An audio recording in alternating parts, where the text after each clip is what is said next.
जो दायक फल चाह।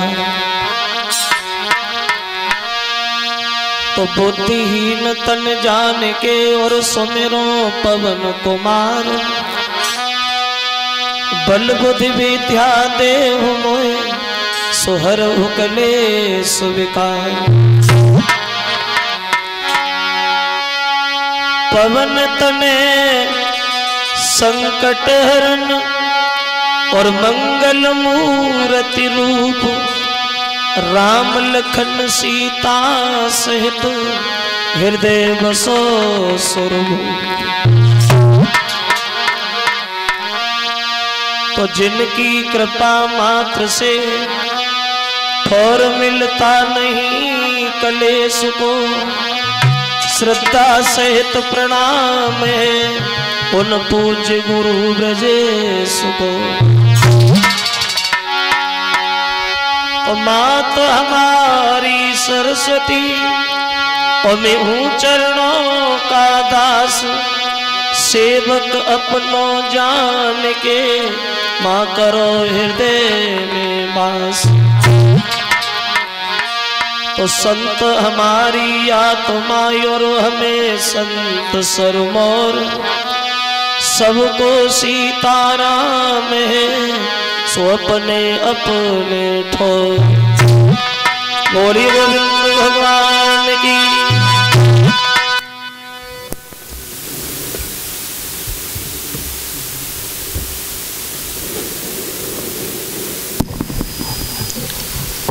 आदरणीय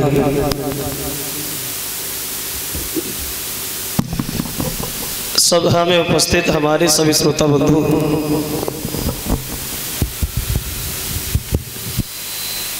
आज ही भगवान की पावन कथा को चलते हुए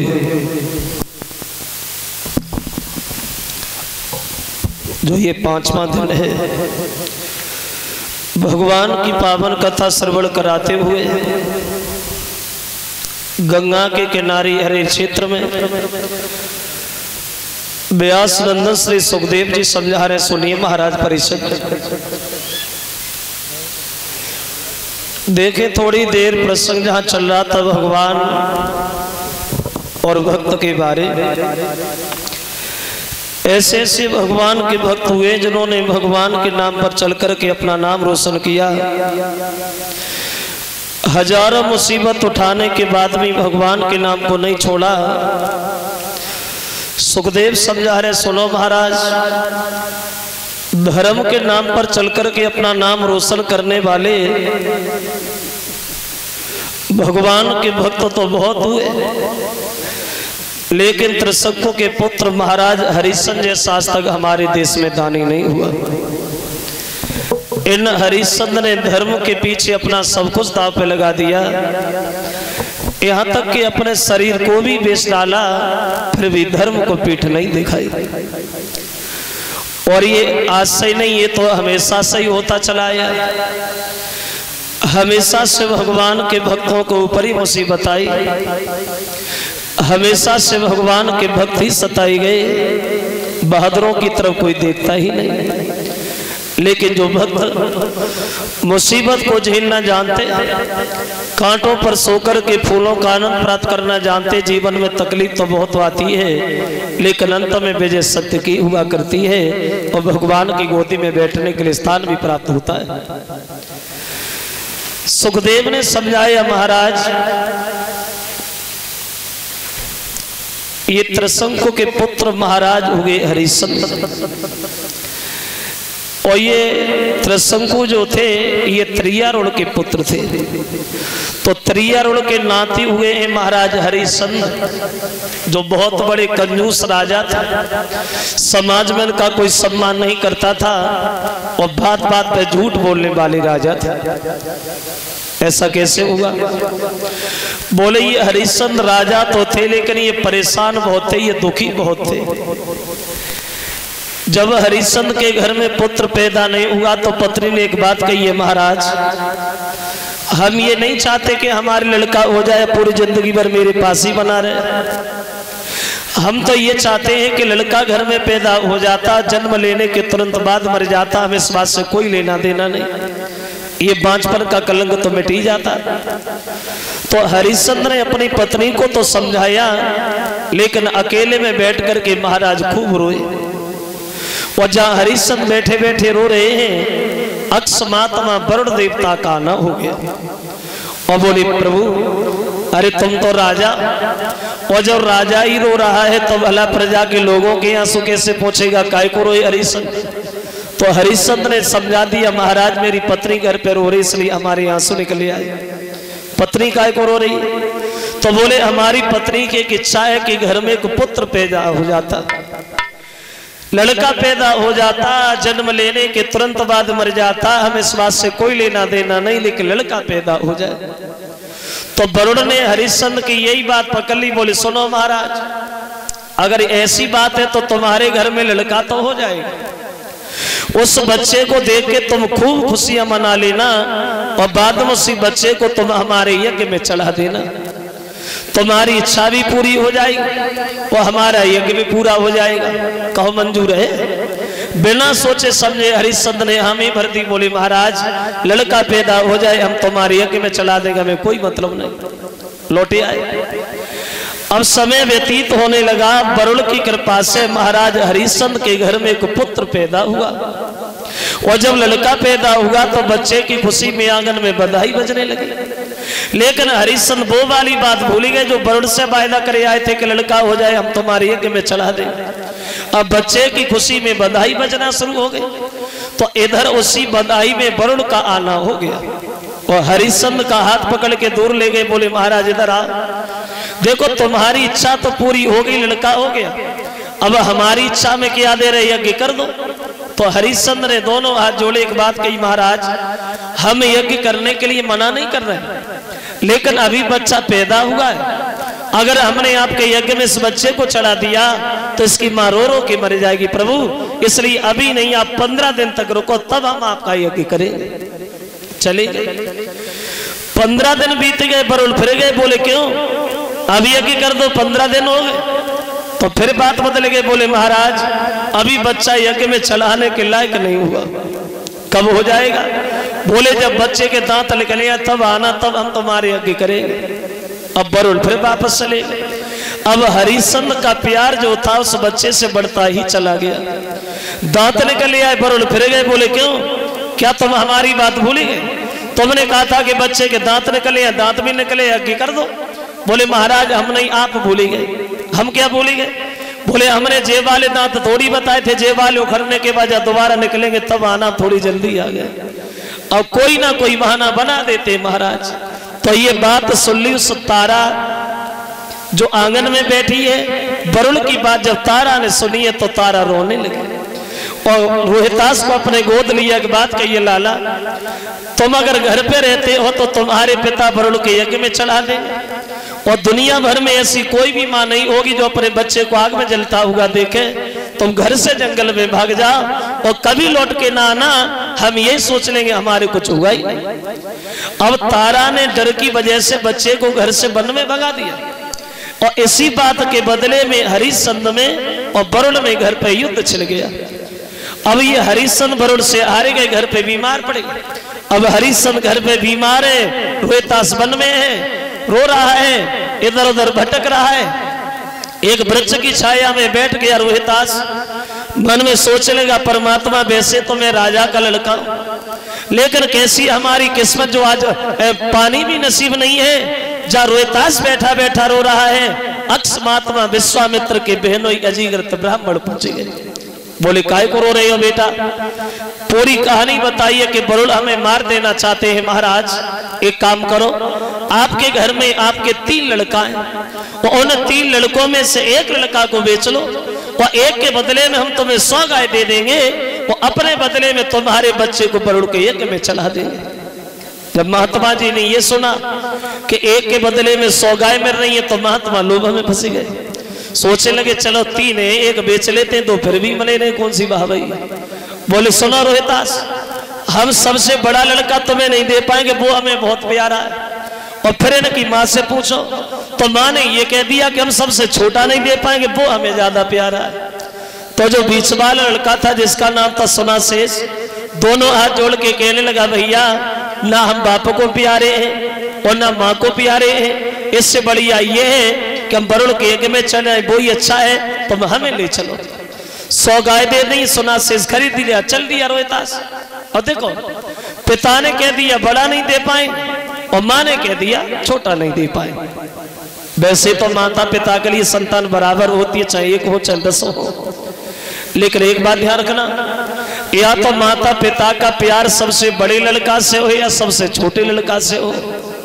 ये प्रकृति का कुछ नियम होता है, या तो बड़े से हो या छोटे से हो। और मैं बीच में आए लगे रहा था गिनती में हम नहीं के। तो अब रास्ता में विश्वामित्र मिले, बोले कहाँ जा रहे?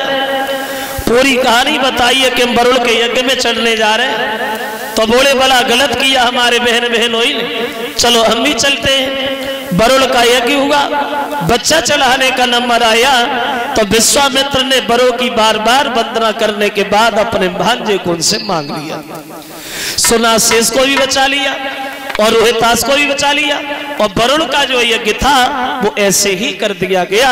तब कहीं हरिश्चंद्र को रोग से छुट्टी मिली। तो ऐसे थे ये राजा जो बात को कह करके बदल जाने वाले थे। अब देखे अब वो यज्ञ हुआ, अब तो हरिश्चंद्र का एक नियम बन गया। ऐसा कोई भी दिन नहीं जाता जिस दिन हरिश्चंद्र घर पे यज्ञ हवन न करते। इनके दरवाजे पे जो भी आता, जो मांगता, बिना सोचे समझे हरिश्चंद्र से वही दे देते। इतना नाम हुआ, इतना नाम हुआ, जो लोग इन्हें घर घर में चर्चाओं में लग गए। राजा हो तो हरिश्चंद्र जैसा तो दुनिया में कोई आज तक राजा ही नहीं हुआ। इतना इनका नाम बड़ा नाम हुआ तो ये हरिश्चंद्र साथ साथ बदनाम नहीं हुए। तो एक बात और ध्यान रखना, आदमी अपना नाम रोशन करने के लिए समाज में बहुत मुसीबत उठाता है, बहुत तकलीफ उठाने के बाद आदमी कहीं थोड़ा सा नाम कर पाता है, और जब नाम हो जाए तो लोग उसके पीछे पड़ जाते तो उसे बदनाम करने लगते। क्यों? जो है नाम वाला वही तो बदनाम। पर हमारे अंगने में तुम्हारा क्या काम है? जिसका नाम ही नहीं तो बदनाम काएगा, जिसकी इज्जत नहीं उसकी बेइज्जती काएगी। अब नाम नहीं हुआ, बदनाम नहीं हुए। एक दिन देवता में चर्चा होने लगी, भैया हरिश्चंद्र का तो बहुत बड़ा नाम हो रहा है, अगर ऐसे ही चलता रहा तो एक दिन ऐसा ना हो कि इंद्र का अधिकारी बन जाए। तो वशिष्ठ बोले आखिर को चेला के लगा है हमारा, और हमें घमंड है कि हरिश्चंद्र मर सकता है लेकिन धर्म को पीठ नहीं दिखा सकता। तो ये बात विश्वामित्र को बिल्कुल अच्छी नहीं लगी। विश्वामित्र चले गए और चिल्लाने लगे, वशिष्ठ अरे जरा धीरे धीरे बोलो, कोई सुनना ले, पागल हो गए हो? किसकी बड़ाई कर रहे तुम? वरुण का यज्ञ नहीं कर पाए उसकी, 100 गाय का लालच दिया, हमारे भांजे को खरीदा उसकी। अरे वो क्या जाने दानान, अभी नाम हुआ है। अरे नाम अलग होता है, दान अलग होता है। अगर नाम हो गया तो दान ही बन गया। नहीं वशिष्ठ।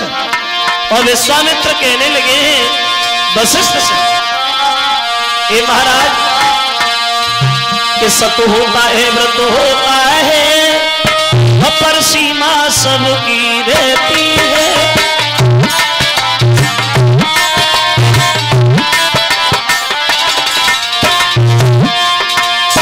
बोले महाराज सुनो,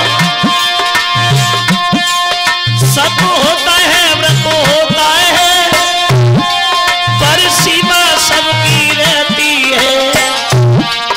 सावन भादों के दिन पाकर नदियां भी चढ़ के बहती है।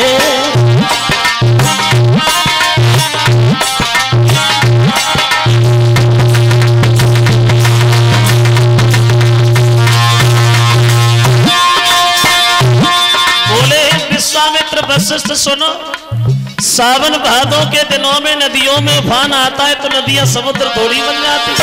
एक बात और, सोना क्या फूल चमकता है, जब तक बैठे नाच नहीं। बोले करिए केवल हुआ है कि हरिश्चंद्र की जात नहीं।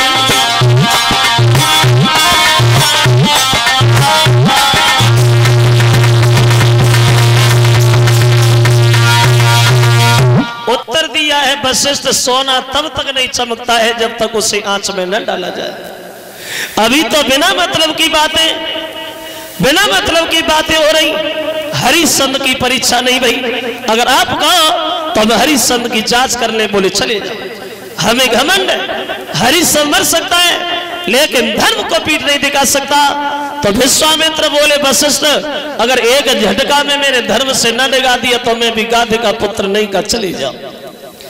चले हरिश्चंद्र की परीक्षा करने के लिए विश्वामित्र सबसे पहले सूकर का वेश धारण किया और हरिश्चंद्र के बाग में प्रवेश कर गए।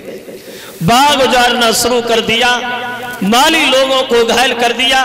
खबर मिली हरिश्चंद्र को तो बगीचा सुबह सुबह चारों तरफ से घेर लिया। बोले ये सुअर किसी के पास से निकलने जाए। विश्वामित्र ने देखा अब तो घेरे गए, अब किधर जाए। तो जहां हरिश्चंद्र खड़े हैं उनके पास से घुरघुराते हुए भागे। अब हरिश्चंद्र पीछे भाग रहे, विश्वामित्र आगे भाग रहे। मुड़ के देखा कि हरिश्चंद्र काफी दूरी पे रह गए तो भाई रास्ता में भेष बदल लिया, महात्मा का रूप बनाया और बैठ करके माला जपने लगे।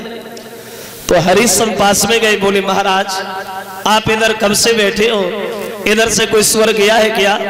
विश्वामित्र ने जवाब दिया, देखने में बहादुर दिखाई देते हो और स्वर का शिकार करते हो, कैसे बहादुर हो? क्या नाम है तुम्हारा? जवाब दिया, प्रभु मुझे हरिश्चंद्र कहते हैं। तुम ही हो? बोले हाँ। बोले तो तुम बड़ा किस्मत के बढ़िया निकले महाराज। मतलब हम तो तुम्हारे पास आ रहे थे। क्यों? बड़ा नाम हो रहा है आपका। आपका नाम लेते लेते लोग थक नहीं रहे। सुबह को जगते हैं तो भगवान का नाम छोड़ के तुम्हारा नाम लेते हरिश्चंद्र। शाम को जब सोते हैं तो तुम्हारा नाम लेके सोते त्रिशंकु के लाल। और वही बड़ा नाम हमें आपके दरवाजे पे ले आया। और बड़ाई करते हुए बोले, महाराज तो सोतानी रूप और धर्म को रूप और न कोई, और तेरी सोसो को सन राजा रे के उड़ गई है फसल।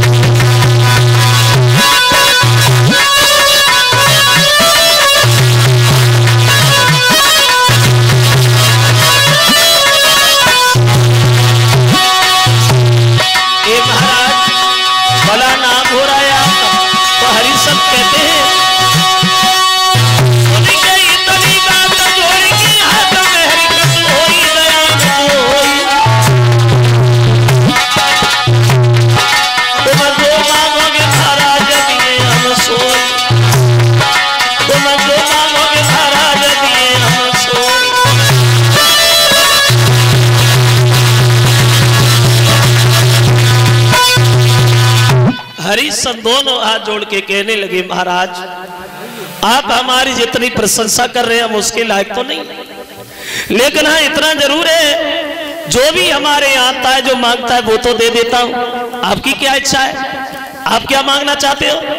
तो विश्वामित्र बोले, हरिश्चंद्र हमें धन दौलत की कोई आवश्यकता नहीं। फिर क्या चाहिए?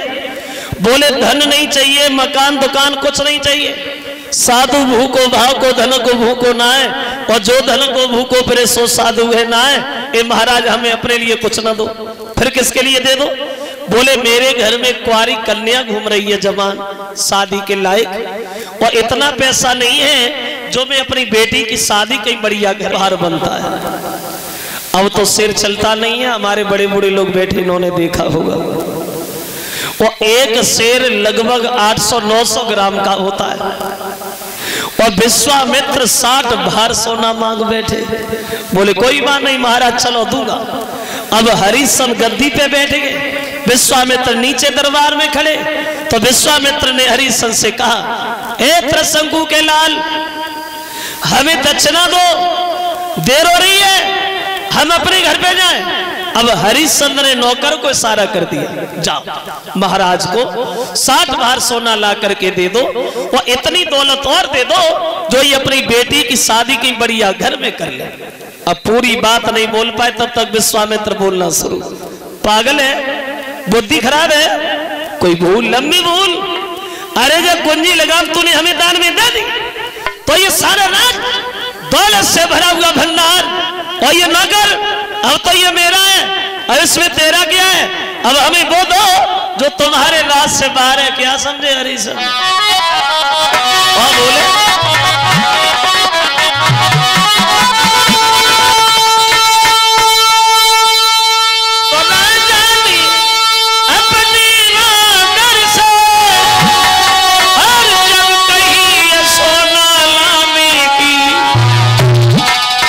विश्वामित्र ने मुझसे क्या के तब कही गई बात।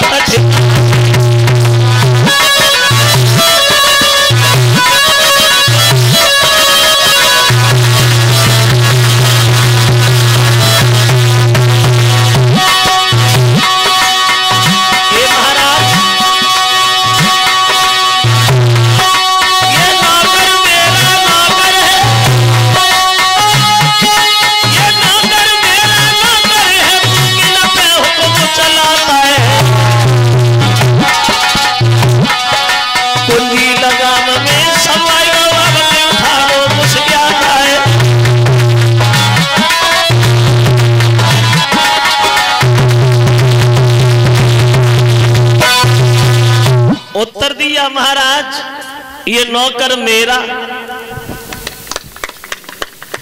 दौलत से भरा हुआ भंडार मेरा और ये राज्य मेरा। अब इसमें तुम्हारा क्या है? अब हमें वो दो जो तुम्हारे राज से बाहर है। क्या समझे हरिश्चंद्र? जो हरिश्चंद्र ने ये शब्द सुने थोड़ी देर ये होश नहीं रहा कि हम खड़े कहाँ हैं, लेकिन जब धर्म की तरफ देखा तो सर से मुकुट उतार करके ब्राह्मण के सर पे रख दिया। लीजिए महाराज ये राज्य आपका। सो किया राज्य का दुख है किया, वो दान नहीं जुर्माना है महाराज। जो दानी ने दान देते समय मन में थोड़ा भी कष्ट किया हो, बोले प्रभु हमें राज्य का कोई कष्ट नहीं है, फिर कहेगा तो हमें दक्षिणा क्यों नहीं देते? जल्दी दो। देख के सतवादी धर्म मुझसे कई दो दक्षिणा करा दो।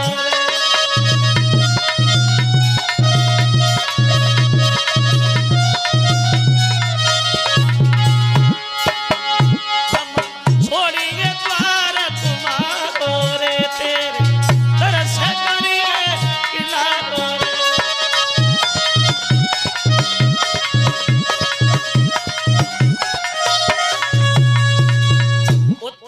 छोटी सी बात तो सुख ही सुख। तुम एक बार मुझसे ये कह दो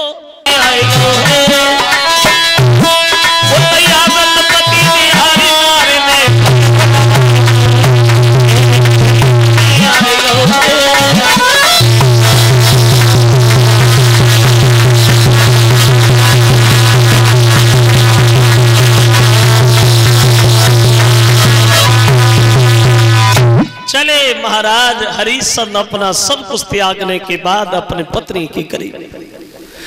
पत्नी ने जिस समय अपने पति को आता हुआ देखा, श्रोता बंधुओं, रोज की तरह बड़ा सम्मान किया।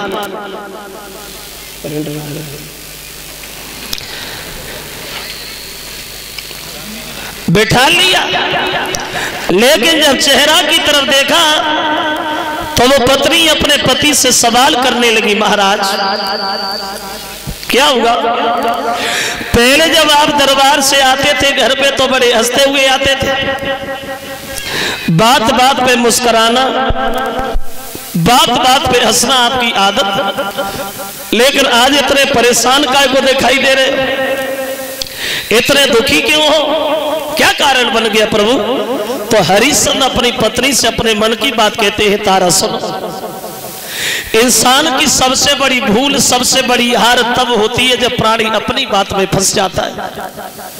अपनी बात से निकल जाना सबसे बड़ी जीत है, तो अपनी बात में फंस जाना ये सबसे बड़ी हार। तो आज ऐसा ही हुआ बंदरे, एक महात्मा के चक्कर में आकर के हमारा सब कुछ चला गया तारा, लेकिन हमें जाने का कोई दुख नहीं है। दुख तो एक बात का लगा है तारा, सब कुछ चले जाने के बाद में भी हम कर्जेदार हैं, ऋणी हैं। एक बात पूछने आया हूं, क्या तुम इस धर्म की नाम में थोड़ा हाथ बटा सकती हो? क्या तुम मेरे साथ बिक सकती हो? तो पत्नी ने जवाब दिया, प्रभु आप तो ऐसे पूछ रहे चले आए हैं जैसे मैं किसी दूसरे की पत्नी है। ए महाराज, इस शरीर पे अधिकार है आपका, बेचना बहुत छोटी बात। अगर तुम चाहो तो मेरे शरीर के टुकड़े टुकड़े करवा दो, हमें कोई मतलब नहीं महाराज, पहले हमें बेचना, उसके बाद खुद बेच जाना। और बोली वो पतिव्रता स्त्री, ए महाराज कि इस तन पे है अधिकार तुम्हें, और चाहे सो दशा बनाई दीजिए।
दिया है पतिव्रता स्त्री ने, महाराज बेचना तो बहुत छोटी बात, अगर हमारे शरीर के टुकड़े टुकड़े भी करवा दो तो हमें कोई मतलब नहीं।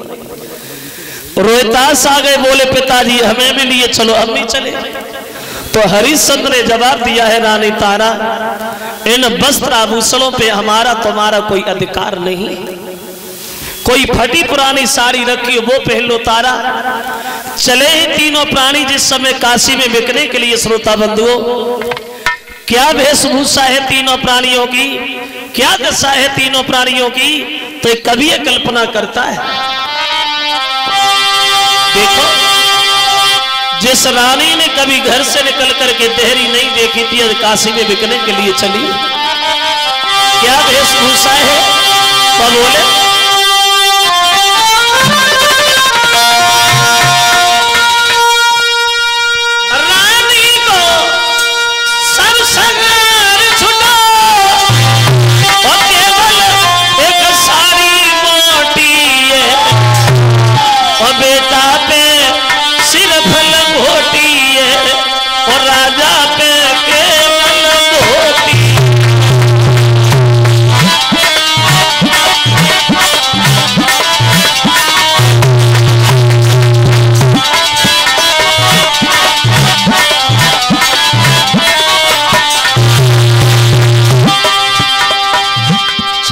तीनों प्राणी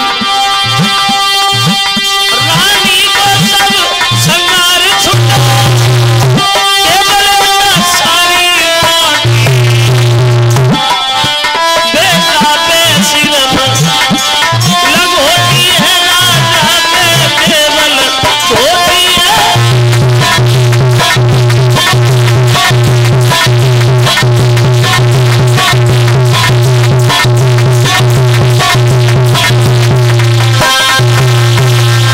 चले तीनों प्राणी काशी में बिकने के लिए। धूप पड़ रही है, नंगे पैर दौड़ रहे। विश्वामित्र फिर भी आवाज लगा, ऐसे कब तक पहुंचोगे? काशी बहुत दूरी है, अरे बड़े भाग रहे, पानी नहीं पिया तो रोहिताज जो है वो प्यास के कारण बेहोश होकर जमीन पे गिर गया। और जब रोहिताज जमीन पे गिरा तो विश्वामित्र पीछे लौटे आए, क्या हुआ? ये लड़का गिर कैसे गया, मर गया क्या? बोले नहीं महाराज, मरा नहीं है, प्यास के कारण बेहोश हो गया। हाँ अभी बेहोश हुआ है और थोड़ी देर बाद मर जाएगा, और मर जाएगा तो तुम्हारा क्या बिगड़ जाएगा, नुकसान तो हमारा है। तुम तीनों में से एक भी मर गया, कौन देगा हमारे संकल्प के पढ़ाई की दक्षिणा? ये कमंडल ले पानी पिला ले, जिंदा मरे मरे नहीं। बोले हम इससे पानी नहीं पिलाएंगे। तुम क्यों पिलाओगे, हम पिलाएंगे, नुकसान मेरा है।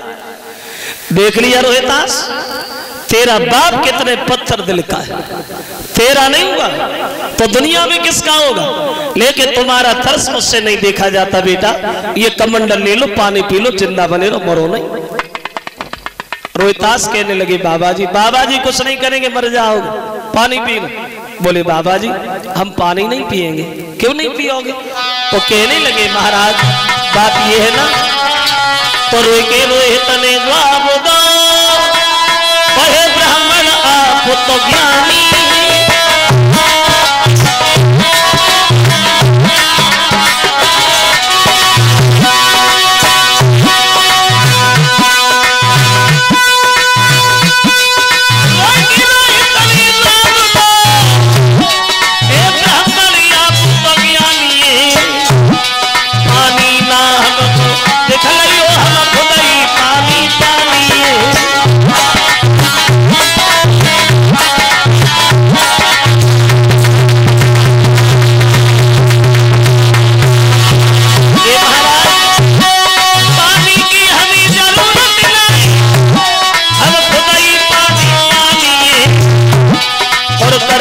सपे रखो बहो की कलंक बने निशानी।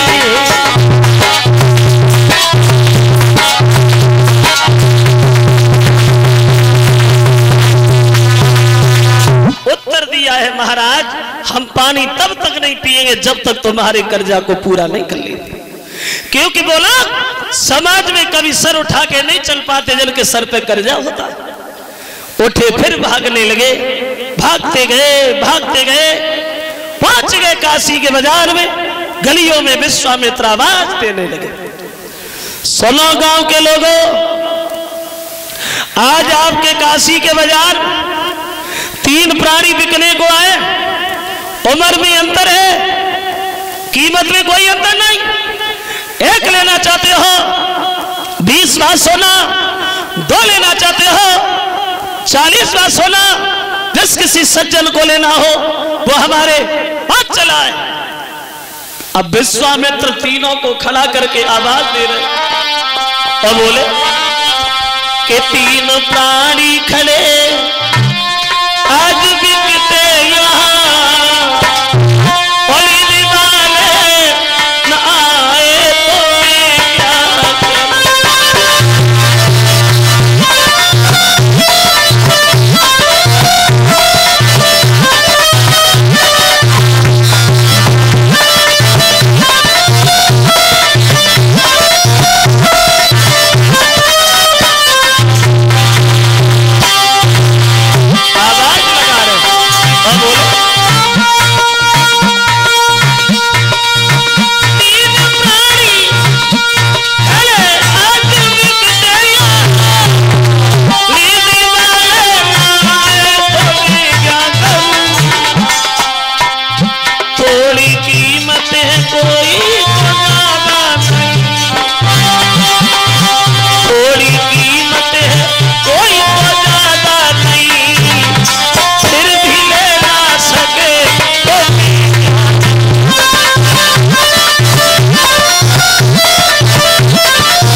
आवाज लगाई विश्वामित्र, जो भी लेना चाहे किसी भी जात का हो कोई भी हो वो हमारे पास आकर के खरीद सकता है।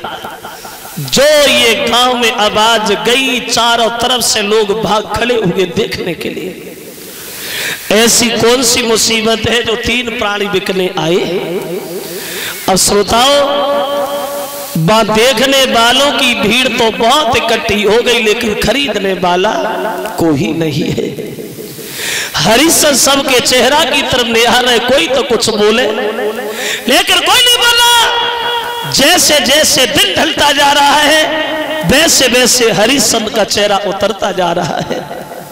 अगर आज हमें किसी ने नहीं खरीदा तो मेरी धर्म की याद टूट जाएगी।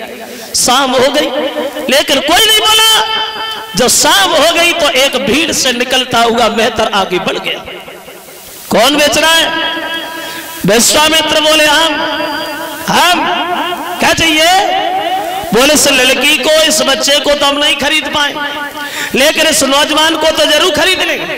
बोली ऐसे नहीं, एक शर्त है हमारी, अगर ये हमारे घर पे चल के मरघटिया का काम करे तो। वैसे नहीं। जो हरिश्चंद्र ने मेहतर के ये शब्द सुने, दोनों हाथ जोड़ के खड़े हो गए। बोले भैया, मरघटिया से भी घटिया तेरी निगाह में कोई काम हो वो मुझे दे देना, लेकिन तुम मुझे खरीद जरूर लो। और हरिश्चंद्र के आंखों से आंसू निकले आए और मेहतर से बोले भैया,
हरिश्चंद्र ने भैया, जो भी तेरी चाहो, जितना भी घटिया काम तुझे लगे वो काम हमें दे देना, लेकिन तुम मुझे खरीद जरूर लो।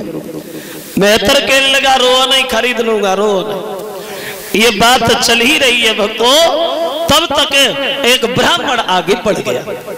बोले इस लड़की को और इस बच्चे को हमें दे दो, ये लड़की घर पे भोजन बनाएगी और ये बच्चा कुछ नहीं करेगा तो पूजा के लिए फूल ही लाता रहेगा।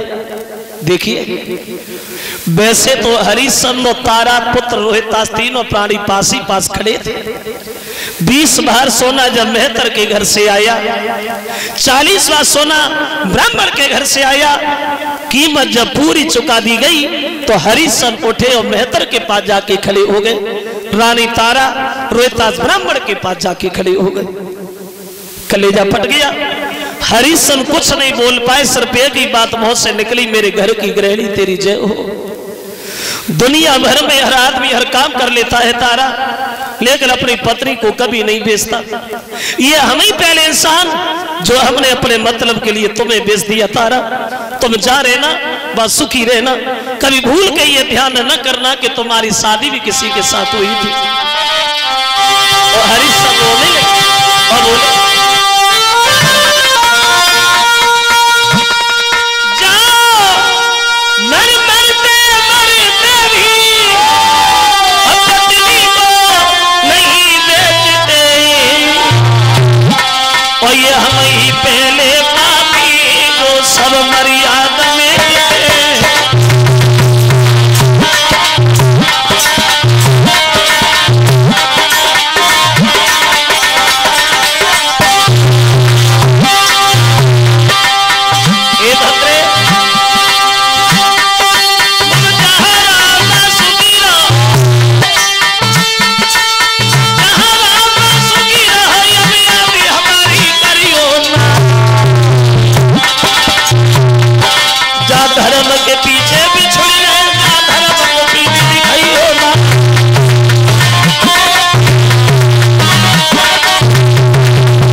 दिया है तारा, तुम जहां रहना वहां सुखी रहना, कभी भूल के मेरा ध्यान न करना कि मेरी शादी भी किसी के साथ हुई थी।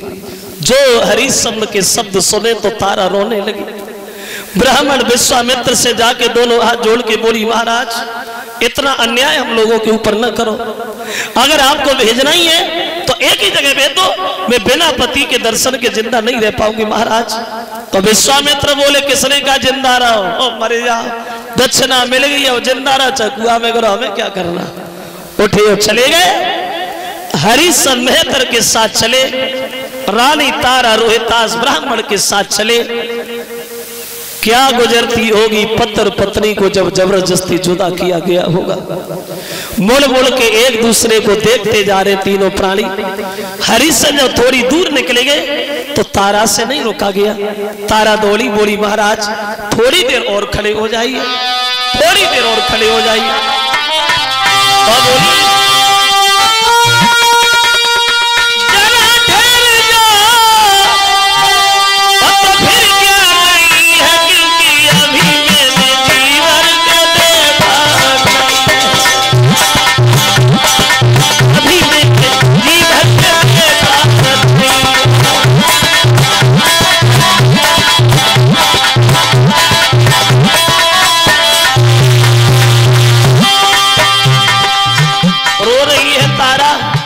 मन में सोच रही है, मेरा सुख छीन लिया और जीवन भी मेरा छीन लिया, यही एक धन था वो भी मुझसे जुदा किया।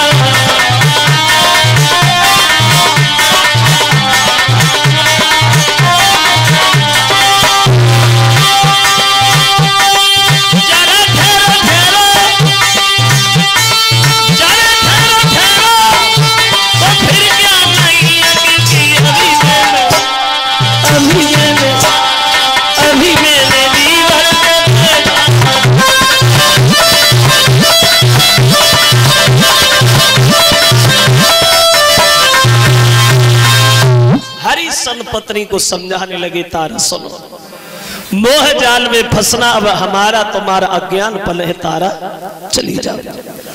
चली आई हरिश्चंद्र की पत्नी मेहतर ब्राह्मण के साथ और उधर हरिश्चंद्र मेहतर के साथ चली गई। पूरी रात लेट करके विश्राम किया है महाराज, पूरी रात विश्राम में लगे रहे। सुबह जब उगा है तो मेहतर जो है वो हरिश्चंद्र के सामने जाके खड़ा हो गया। क्या हो रहा है? लेटे हो? अरे लेटने के लिए थोड़ी खरीदा, 20 बार सोना दिया हरिश्चंद्र, हमने 20 बार। बोली सोने को नहीं, काम करने को। ऐसे काम नहीं होगा, सुबह सुबह जल्दी जागो और झाड़ू लेके भागो। ये काशी की गलियां साफ करके आ, हम इधर ही बैठे अभी जा रहे हैं और दूसरा काम तुम्हें आके बता रहे। अब हरिश्चंद्र काशी की गलियां साफ करने के लिए चले वहां। देखिए समय को बदलते देर नहीं लगती। वही राजा जो हजारों प्रजा के लोगों के ऊपर आदेश किया करते थे, आज एक मेहतर की आज्ञा का पालन कर रहे हैं। वक्त पता नहीं कब और कौन सी जगह कौन सी मोड़ पे ले जाके खड़ा कर दे। जैसे साल में मौसम बदलते हैं ऐसे ही हर आदमी के जीवन में मौसम बदलते हैं। कभी सर्दी, कभी गर्मी, कभी वर्षा। ऐसे ही हर आदमी का जीवन, कभी दुख, कभी सुख, कभी भलाई, कभी बुराई, कभी सम्मान, कभी अपमान। हर आदमी का हर दिन एक जैसा कभी नहीं निकलता।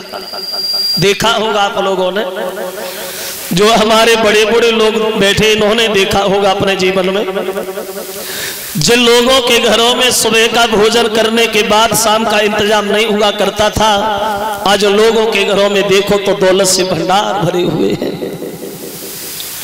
और जिन लोगों को ये खबर नहीं थी कि हमारे घर में पैसा कितना है, आज लोगों के घरों में देखो तो चूल्हे भी नहीं जल रहे, मांगे भीख नहीं मिल रही है। जिन लोगों को अपनी शरीर की ताकत ऊपर घमंड था, कभी किसी को घास नहीं डाली, ऐसी ऐसी बीमारी लगी है जो 4 पाए से उठ के खड़े भी नहीं हो पाते। वक्त एक जैसा कभी नहीं रहता। पता नहीं कब और कौन सी जगह कौन सी मोड़ पे ले जाके छोड़ दे। कभी रजाई से बड़ा प्रेम होता है और कभी रजाई से घृणा हो जाती है। कभी रजाई में 3-3 आदमी घुस जाते हैं और चौथे की गुंजाइश बनी रहती है और कभी रजाई को दूर फेंकते हैं। वक्त ही तो है। ये कभी कहता है कि सदा दिन एक से किसी के न गुजरते देखे, फिर साथ दुनिया के चलते देखे।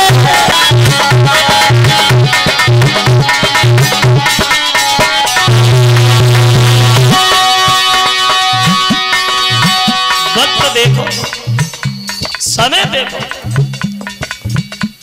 एक विद्वान कल्पना कर रहा है, करते थे न्याय दूसरों का जो जज बनकर, करते थे न्याय दूसरों का जो जज बनकर, कोई कटघरे में खड़े देखे, और करते थे इलाज दूसरों का जो डॉक्टर बनकर, कोई हॉस्पिटल में पड़े। वक्त एक जैसा कभी नहीं रहता। पता नहीं कब और कौन सी जगह कौन सी मोड़ पे ले जाके खड़ा कर दे। देखो समय देखो, वक्त की बलिहारी देखो। एक दिन रावण ने 10 दिशा जीत ली, वो भी समय था रावण का। एक दिन रावण ने 10 दिशा जीत ली, एक दिन 10 शीशा पड़े रहे रन में। एक दिन श्याम सुंदर भाग गए आधी रात, और एक दिन कल सब पछाड़ी दो छेदन।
हरिश्चंद्र काशी की गलियां साफ करते हैं। तो शाम जब भई तो मेहतर के सामने पहुंचे।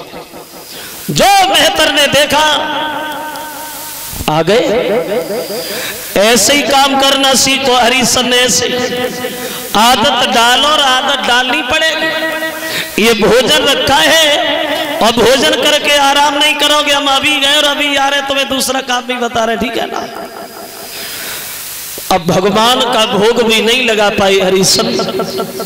विश्वामित्र ने देखा भोजन कर रहे हो और हमने ये कसम खाई हम तुम्हें धर्म से डिगा के ही मानेंगे, भोजन करने ही नहीं देंगे। अंधे बने और सामने रोने लगे। बोले भैया 3-4 दिन हो गए, अन्न का दाना नहीं मिला, भूखे मारे जान जा रही है, कुछ हो तो हमें दे दो। तो हरिश्चंद्र ने मन में सोचा हम एक ही दिन के भूखे, ये 3 दिन का भूखा है। अपना भोजन लिया, उठा के उन्हें दे दिया, खुद पानी पी के पेट भर लिया। दूसरे दिन बड़े मेहनत की, लेकिन जब भोजन सामने तो विश्वामित्र सामने। 1-2 दिन नहीं, हरिश्चंद्र को 26 दिन हो गए, अन्न का दाना विश्वामित्र ने पेट में जाने ही नहीं दिया। शरीर सूख करके कांटा हो गया, पैदल चल नहीं पाते, खड़े हो जाते तो जीवन की आखिरी सांसें नजर आने लगती हैं। 27वां दिन जिस समय होगा तो सुबह सुबह हरिश्चंद्र सोचने लगे, आज अपने महाराज से कहीं कोई काम हमें बाद में बताना, पहले खाने के लिए बढ़िया भोजन दे दो। बैठे बैठे सोच रहे, तब तक मेहतर सामने खड़ा हो गया। क्या हो रहा है? बैठे हो, बैठी रहोगे जिंदगी भर, 2 पैसे का काम नहीं करते हरिश्चंद्र।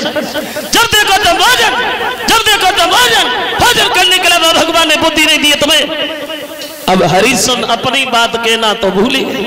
बेहतर से दोनों हाथ जोड़ के बोले, भैया मैं क्या करूं? कुछ नहीं करोगे, मरोगे भी तो नहीं। अब मेरी मुंह की तरफ क्या देख रहे हरिश्चंद्र? सुनो, हाथ घड़ा ले हरिश्चंद्र भज के नदिया पे जाइयो,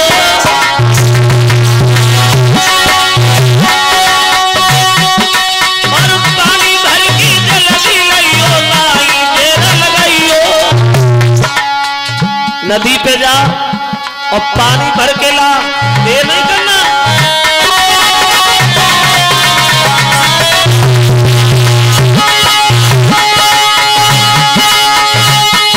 महाराज कहीं जब मेहतर लिए वो, आगे बढ़ के राजा ने सोई भरा, सोई कर खला तो समझा राजा,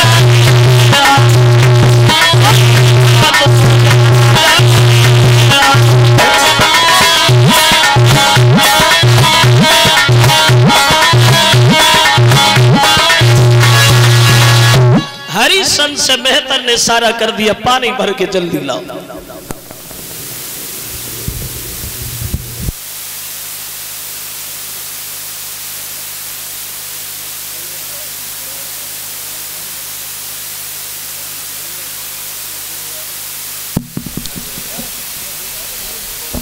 अब ये चले पानी भरने के लिए। ये एक हार और एक मुकुट से जो हमें सम्मानित कर रहे हैं हमारे रजनीश यादव प्रधान जी, जो ये धर्मनगर के रहने वाले हैं। क्या धर्मनगर? अच्छा, उन प्रधान जी की तरफ से ये 1100 रुपए का हार और एक मुकुट, और एक हार एक मुकुट हमें हमारे भेंट कर रहे हमारे रविंद्र यादव आड़तिया, जो ये सेखन के रहने वाले हैं। उन रविंद्र यादव आड़तिया की तरफ से एक मुकुट एक हार हमारे करीब आया है। कामना करेंगे भगवान समाज में सम्मान दौलत से भंडार भरता रहे। बोली गोविंद भगवान की। अब हरिश्चंद्र चले पानी भरने नदी पे। कौन सी नदी पे? कुछ लोग ये कहा करते हैं कि हरिश्चंद्र ने गंगा नदी से जल भरा, लेकिन एक विद्वान ये कहता है, श्रोताओ, जब हरिश्चंद्र थे तब गंगा जी थी नहीं। ये गंगा जी हरिश्चंद्र के 13 पीढ़ी के बाद में आई।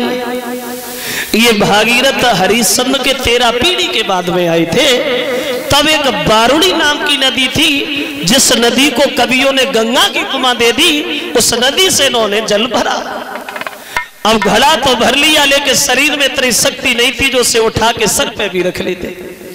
बैठे बैठे मन में सोच रहे परमात्मा, आज इतना भी नहीं है जो हम घड़ा को उठा के सर पे भी रख लें। अब बैठे बैठे सोच रहे हैं, अकस्मात इनकी पत्नी तारा ही आ गई वहीं पानी भरने उसी घाट पे। जो तारा को हरिश्चंद्र ने देखा तो मन में थोड़ी तसल्ली आई, भगवान ने हर मुसीबत में मेरी पत्नी को भेजा, अब तो मेरा घड़ा उठ जाएगा, आज मुझे बढ़िया भोजन मिल जाएगा। अब बैठे बैठे सोच रहे, अब बैठे बैठे सोच तो रहे हैं, लेकिन पत्नी पास में भी नहीं गई, दूरी खड़ी हो गई।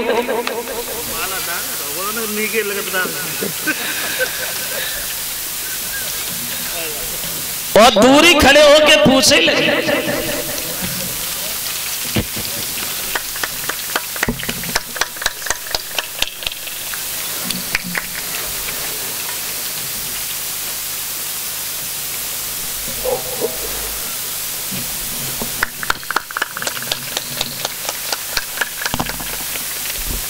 दूर खड़े होके पूछने लगी, महाराज आप तो बड़े कमजोर हो गए, क्या भोजन नहीं मिलता? हरिश्चंद्र कहने लगे रानी तारा, सुख का भोजन और सुख की नींद तो सीधे छूट गई जब काशी में बिक गए। देख रही हो मेरे शरीर में ताकत नहीं है तारा, एक काम करो क्या? तो आंखों ही आंखों में हरिश्चंद्र अपनी पत्नी को इशारा देते, तारा एक काम हमारा कर दीजिए। क्या? तो बोले कि प्यारी उठवाई दे, बोले और रनिया उठवाई दे गगरिया जलकी भर।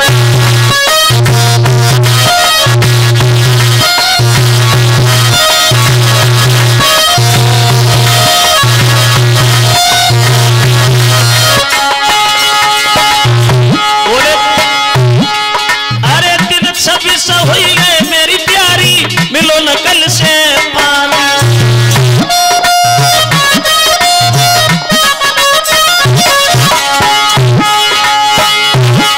अरे दिल छब्बीस हुई गए मेरी प्यारी, मिलो न कल से पानी। पैदल चलो ना हमसे जावे मेरी काया, चलन में टूटे मेरी खबारिया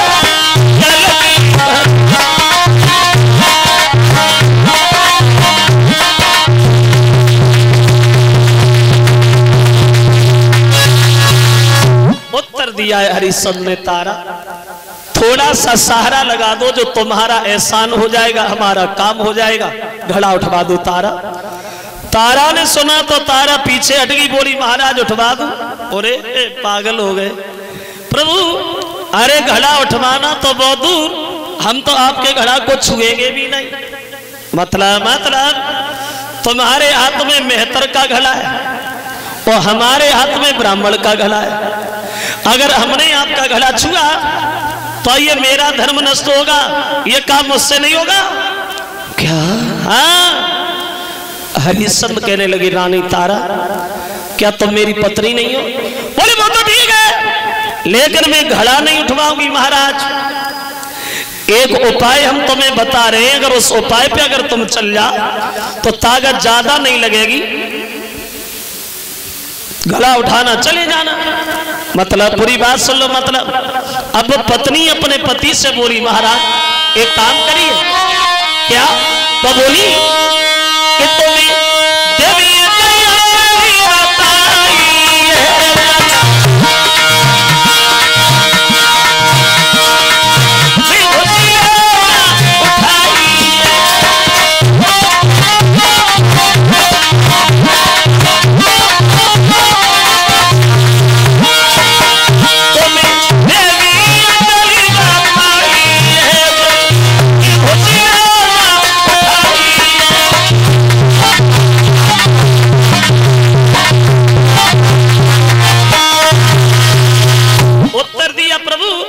पानी के अंदर घुसिया, ज्यादा ताकत नहीं लगेगी, घड़ा उठाना चले जाना।